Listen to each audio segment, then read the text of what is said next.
it to market for those who process this food that we might enjoy it. And Lord, since we don't live by bread alone, we give you thanks for the relationships that we share, for this meeting of common interest and public concern. Lord, we ask that you would bless all these things. Give us grateful hearts for democratic institutions, for the right to be heard, for the privilege of working for the common good. We pray especially that you would bless our elected representatives. Lord, shield them from the malice that too often plagues our political process. Enable them to hear and to judge and to recognize the common good. Lord, we commend ourselves into your hands.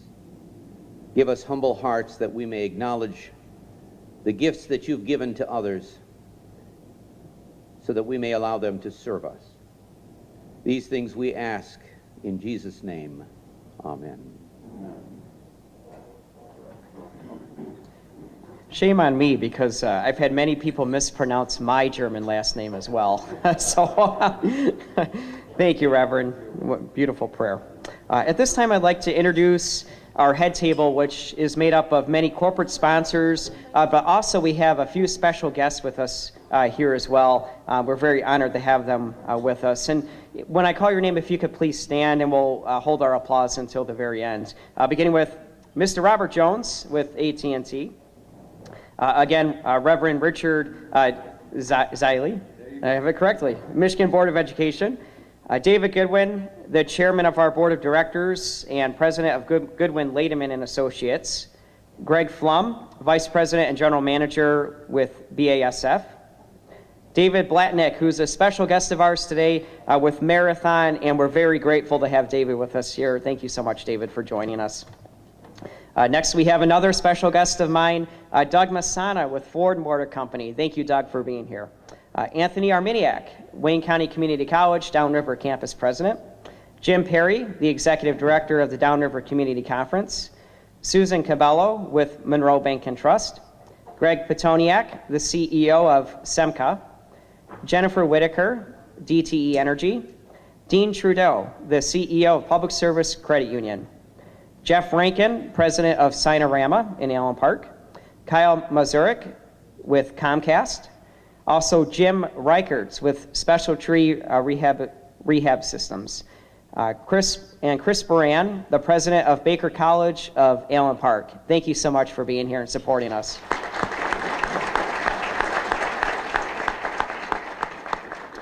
I also want to recognize two sponsors who could not be with us here today, but they're very important nonetheless, and that's the News Herald and United States Steel. Next, I want to introduce our guest speakers on the upper tier. State Representative Stephanie Ching is not here with us, but she should be joining us shortly. Oh, she is. Oh, there's. I'm sorry. Good to see you, Representative. Let's give her a round of applause. She's so wonderful. And I think it's okay to give everyone an individual round of applause. We're so grateful to have you here. State Representative Erica Geis. And I do have this one correctly. Unfortunately, State Representative Frank Liberati had an emergency. He could not join us. But we have Representative Cara Clemente. Representative Joseph Bellino. Representative Christy Pagan. And Representative Darren Camilleri. Our state senators, we have State Senator Ian Conyers. And State Senator Hoon Young Hopgood will be joining us a little bit late today. He had something come up, so we'll be seeing him shortly. At this time, breakfast will be served, and this is a little different than our normal forums. Due to the length of the program, we're actually going to continue while breakfast is being served, so please feel free to eat and enjoy your breakfast as we go through our program. So again, today's presenting sponsor is AT&T, and we have such a great partnership with our friends at AT&T. specifically Mr. Robert Jones, who's a member of our executive board of directors and a good friend of mine and a good friend of the chamber. I'd like to introduce Robert to come up and speak on behalf of AT&T. Robert?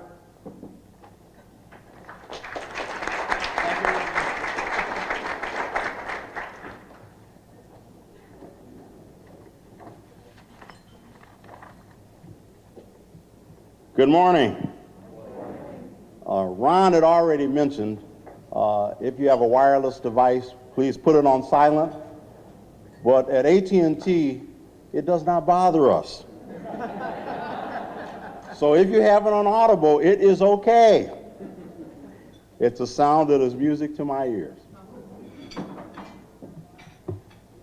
Just a quick public service announcement I want to make. I have two of my colleagues here at my table, and they have a table set up in the back.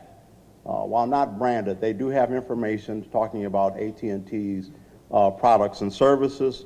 So feel free at the end of the breakfast forum, if you have any questions or things that you need to be answered, feel free, and they will be back there to respond to any inquiries that you have. Thank you. It is indeed an honor to be the presenting sponsor of the Chamber's Breakfast Legislative Forum. At AT&T, our mission is simple: to connect people with their world everywhere they live and work, and to do it better than anyone else. We are committed to doing that right here in Michigan through employment, investment, and innovation. AT&T has been a part of the Michigan community for 138 years, and our more than 6,000 Michigan employees are proud to be a part of our state's rich fabric. We look forward to building on what we've already achieved to keep Michigan moving forward. We are bullish on Michigan. We care about this community because we live here. This is home. That's why each year we make significant investments in our Michigan communications networks, our people and local communities. From 2013 to 2015, AT&T invested more than $1.6 billion in wired and wireless networks here in Michigan. That is $1.6 billion. And as of last year, 99.9% of the households in Michigan have access to internet services. What's more, each and every day, AT&T works with elected leaders across the state capitol to tackle challenges and enact pro-growth, pro-job policies that bring good jobs and investment to Michigan. Working together, Michigan wins, and we are doing everything we can to make our state a place where we can grow and invest in the future. Innovation is a big word that describes a simple concept: identifying things that can be done to make life simpler for you, your friends, your family, and your neighbors. AT&T is committed to innovation and new ideas. Our services keep workers in touch with prospective employers, help small businesses grow, and provide the state's job makers with cutting-edge communications technology. AT&T's work and innovation are connecting Michigan residents to each other, to job makers, and to the rest of the state. We are proud of the work bringing Michigan residents new ideas that make life simpler, and are proud to provide these services to Wayne County families. Thank you.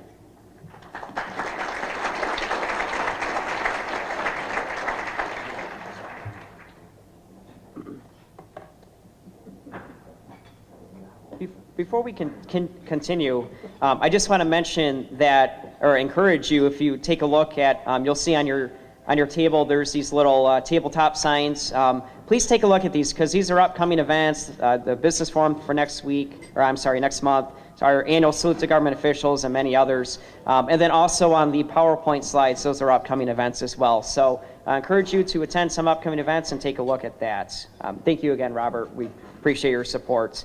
At this time, I would like to recognize our elected officials who are in the audience today, excluding our speakers. And beginning with Mike Klotz is representing Congresswoman Debbie Dingell. Thank you, Mike, for being here. If you could please stand.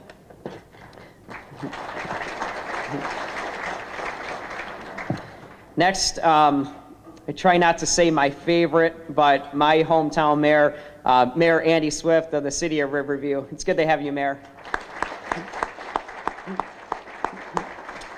We have Eric Sabri, who's the Wayne County Treasurer. And another good friend, and definitely a good friend of the chamber, the former mayor of Riverview, Tim Duran, is here, and he thinks he can get away, but I always catch him, so thank you, Tim, for being here. And is there anybody that we missed? Just want to make sure that... Supervisor Andy Linko with the Brownstown Township. Another very good friend of ours, so I'm glad. Thank you, Ed, for pointing him out. I also want to recognize one of my predecessors, the former president of the Southern Wayne County Regional Chamber, Mr. Ed Clementi. Ed, if you can stand and be recognized. Ed's been a great resource for me, specifically with the Leadership 21 program, which has been turning out fantastic. So thank you, Ed, so much. I would like to acknowledge our executive board members with the Southern Wayne County Regional Chamber. And as I call your name, if you could please stand, and we'll recognize or we'll applaud at the very end.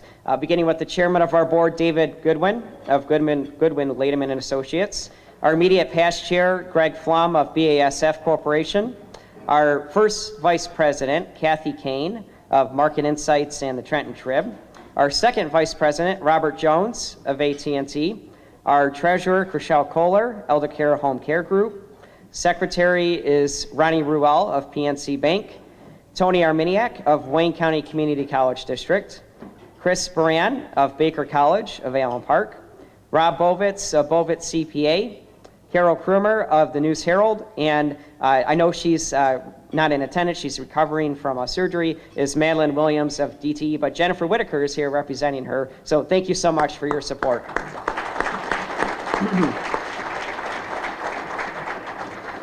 If you are a board member of the chamber, could you please stand, excluding executive board members. So Mark Tremper with Downriver Community Federal Credit Union, thank you so much, Mark, for being here.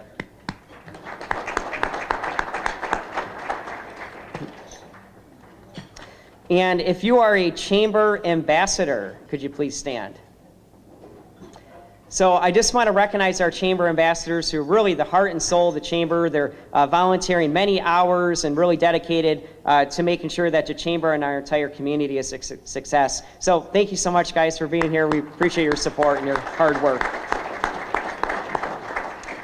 And then also, finally, I would like to recognize our chamber staff, beginning with Rich Lindau, who's our Events and Operations Director, Jessica Pinto, who's our Membership Services Director, and Mary Jaroche, who many of you know, who put together this fantastic program in partnership with our Events Director, Rich. Mary is our Legislative and Business Forum Coordinator. So thank you so much, guys. You're doing a really great job.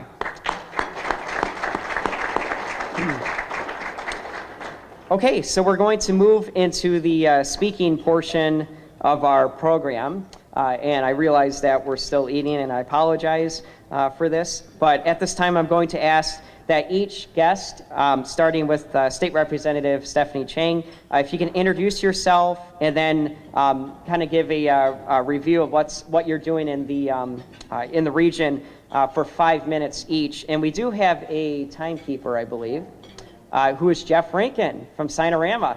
So, he has a hook and he's prepared, but he'll be holding up a sign that will tell you how much time you have left, so you know. And I've been told that we have to be strict because of time constraints. So again, we will start with State Representative Stephanie Chang, and let's welcome her. And actually, yes, you'll go up to the center podium there. Thank you so much for being here. Good morning. It's an honor to be with you today, and I love being here with the Chamber. Was at the Women of Achievement Awards a few weeks ago, and that was a really great event. How many of you were there?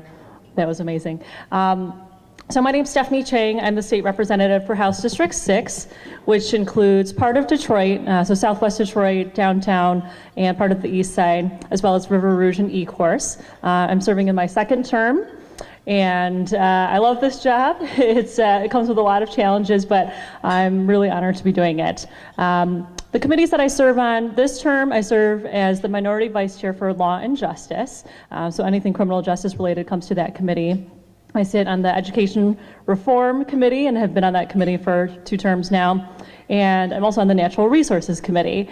And so actually those 3 committees actually do pretty accurately represent a lot of the interests that I work on.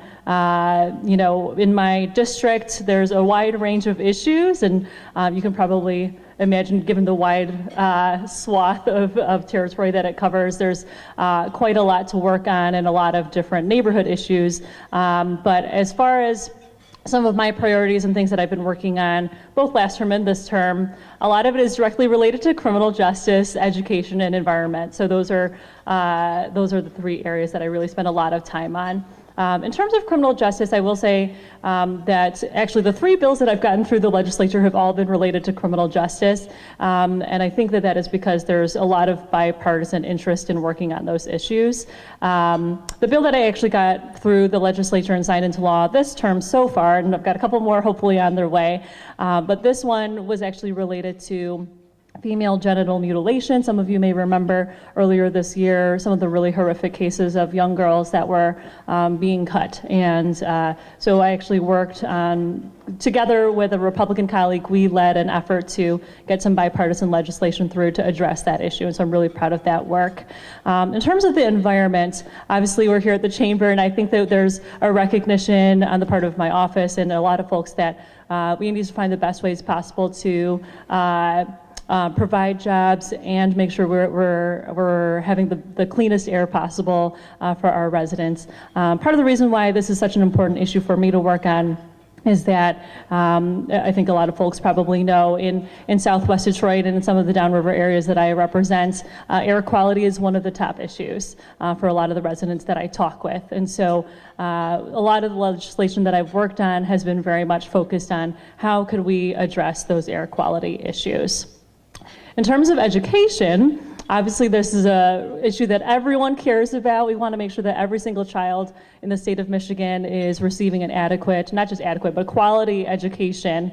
So in addition to spearheading legislation related to school closings and making sure that we're handling school closing in the most responsible way possible for our kids and for our parents and our teachers, I've worked on other legislation related to some ideas about how to make sure that our charter schools are best able to better serve low-income residents in their neighborhood.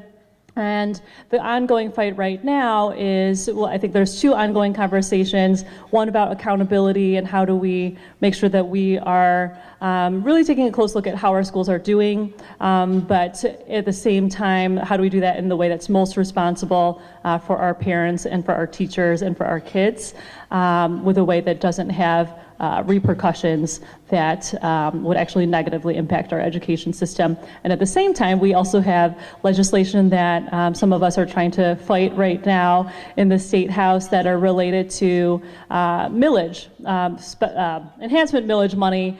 A lot of you may remember that we passed enhancement millage here in Wayne County last year, and we want to make sure that that money is going directly to the kids in our traditional public school system. So we're fighting to make sure that that remains the case.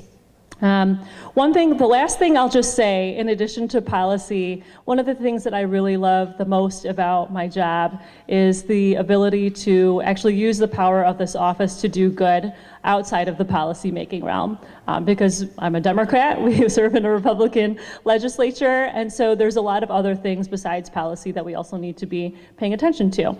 So in my district, we have an office. It's a neighborhood service center. It's right in the middle of our district in Corktown, where we help residents with fighting tax foreclosure, helping with it's saving, so tax foreclosure, we do low income, we help with tax prep for low income residents during tax season, helping people with everything from their DHHS benefits to spearheading a petition to save HUD funding for a center in my district that serves asylum seekers.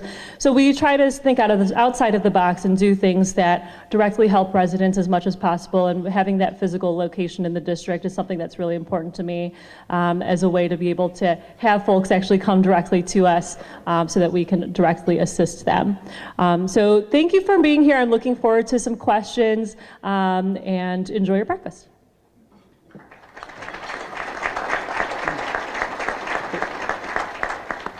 Thank you so much, Representative Chang. Just a couple more things. One thing I want to mention before I introduce the next speaker is I believe Rich and Mary and Jessica will be passing these around, but there should be some blue index cards on your table. Those are for you to write down questions for the speakers, and our staff will be coming around and collecting those throughout the program. So if you have a question, write it down, raise it up, and then one of our staff members will pick that up and bring it up to us here at the podium. Also, I was just informed that our good friend, the Gibraltar Mayor, Jim Goris, is here, and I just want to recognize Mayor Goris, if you can please stand. It's good to have you, Mayor. A lot of good things happening in Gibraltar. We're looking forward to partnering with the mayor and many others. So at this point, I would like to recognize and welcome our next speaker, State Representative Erica Geis.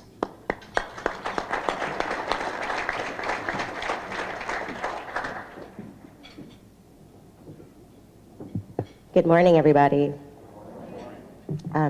Thank you for being here. Thank you for having all of us here, and I'm going to give you all a very hearty welcome to District 12. And I'm Erica Geis, and I'm the state representative for House District 12, which serves all of Romulus, all of Taylor, and a portion of Van Buren Township. And I'm also in my second term, and I serve on the committees of Workforce and Talent Development and Commerce and Trade, both of which this is my second term serving on. And I'm also the Minority Vice Chair of the Michigan Competitiveness Committee. And this term, I'm also, along with Stephanie, I'm the Vice Chair and Stephanie's the Chair of the Progressive Women's Caucus, and along with several of my other colleagues here, also sit on the Michigan Legislative Black Caucus. And because I know we each only have 5 minutes, and all of us, we could talk forever. So I will keep it brief. This term, some of the things that I'm working on, I'm continuing to do work on addressing infant mortality and ensuring that particularly our premature infants in the NICU units have access to safe and ethically collected donor milk. And I'm also, along with several of my colleagues up here, working on addressing inequities and fairness in employment. So from addressing the gender pay gap to looking at earned paid sick leave, and also making sure that workers have have information that can help them be better employees, and also have more access to understanding their rights as employees and as workers. As I sit on the Workforce and Talent Development Committee, one of the things that we're looking at is ensuring that students have access to multiple pathways. So this ties in with education. So not just looking at whether or not they choose to go to a 4-year traditional university, but have access to the skilled trades and career technical education. And I'm a very big proponent of CTE programs. We have a wonderful one in Taylor. And making sure that our students get those skill sets, the ones who may not go to university either right away or choose not to go at all, that they have viable options for employment and for becoming productive members of our communities. On the community level, Because like Stephanie said, everything that we do is not just legislation and policy, but is working with our local leaders around community issues. And one thing that, and I'm sure Rep. Camilleri will also talk about this, that he and I have been working on together is trying to address this plaguing issue that we have with the trains down here in Western Wayne County and downriver. So that's something that we've been trying to work on and get some answers to and address, because we've all been stuck at some point, if not many points. And along with Senator, who I just saw came in, Senator Hopgood as well, on trying to get those answers and solutions that will benefit our residents and our communities. So, thank you.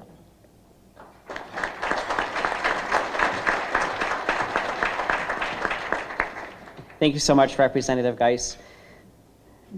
Next, I'd like to welcome Representative Cara Clemente.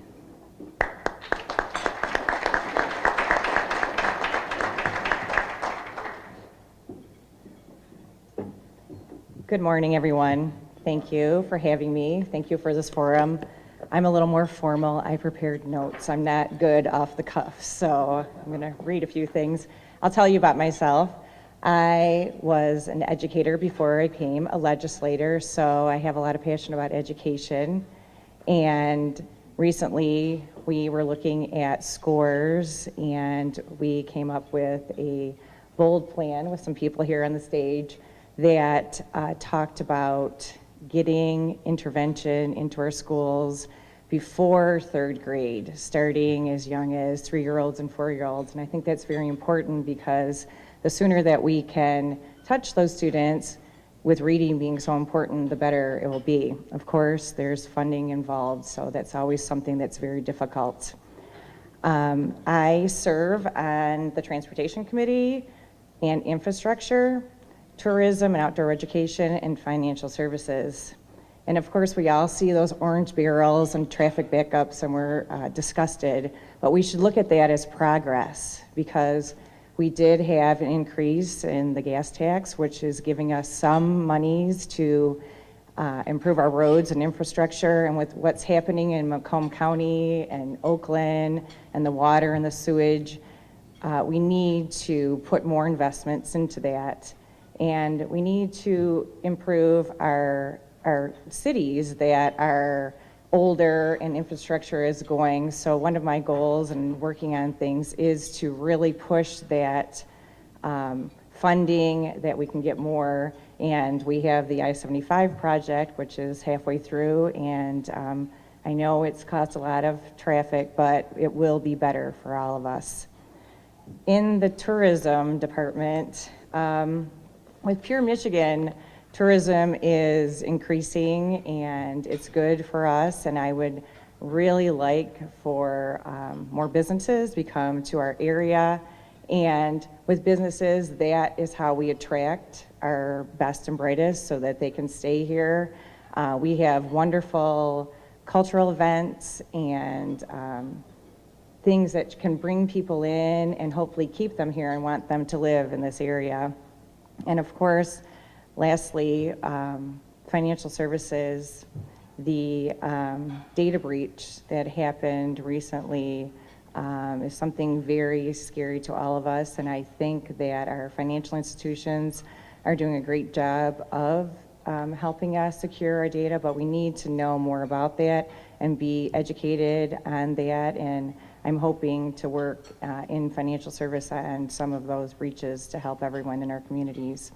And of course, the best part of my job is being in my district and getting students involved in this process. It's been very eye-opening to me. I have really enjoyed it. It's been difficult because it's not been my forte. It's my first time being elected, and I hope to get better at it with my colleagues helping me and really make a difference for this area. Thank you.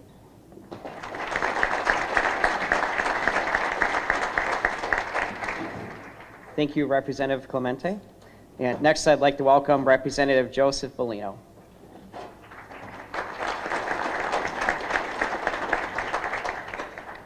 Good morning. Look at this stage here. Look what's changed in the last 30 years in our legislature. No. I know there's only one bald old Caucasian man up here. But there's also only one Republican. What's going on here? My name is Joe Bellino, and I am an alcoholic. It's funny, but it's true. I've been married 34 years. I've been in drug recovery for 33 and a half. I was a trustee for 15 years at Monroe County Community College, and that's what got my interest in the political regime years ago. Going to meetings in Lansing and seeing that K through 12 was number one, the big schools number two, and the community colleges were the ugly stepchild of funding. That's what got me involved early on.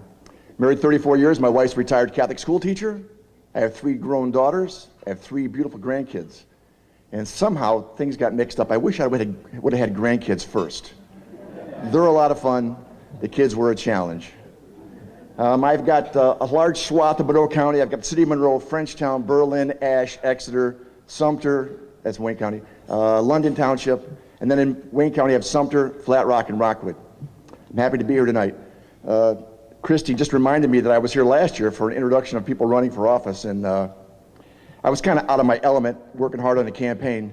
If you don't know it, I was one of the only upsets last year in November that I upset somebody that was already sitting in office, and I wasn't supposed to be here. In fact, I was so confident I was going to lose.